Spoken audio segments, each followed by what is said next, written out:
लियो बे टोली सर के छ त हामी सुडीघुट्टु भन्ने गाउँमा मिलन गाउँ अथवा सुडीघुट्टी गाउँ भन्ने गाउँमा आइपुगेका छौँ। यो चाहिँ बाढीले गर्दाखेरि यो निकै नै पीडित गाउँ हो।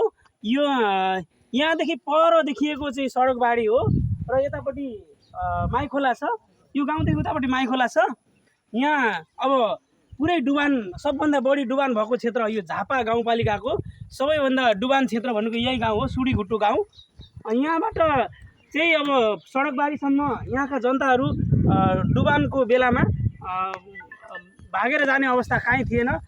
त्यसैले गर्दाखेरि हेलिकप्टरले उहाँहरूको उद्धार गरिएको थियो र त्यही गाउँमा आइपुगेका छौँ। अब केही राहत सुविधा लिएर हामीले सके जति थोरै ल्याएको छौँ। अब कति पुग्छ उहाँहरूलाई हामीले सहयोग गर्न कोसिस गरेका छौँ।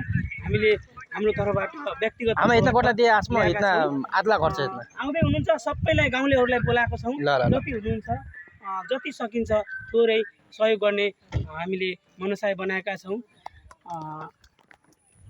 धन्यवाद।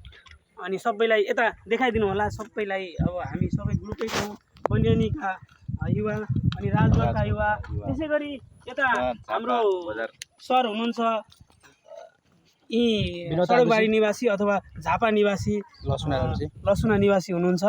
हामी सबैजनाले थोरै सहयोगको आशा गरेर सहयोग दिनका लागि यहाँ उपस्थित भएका छौँ।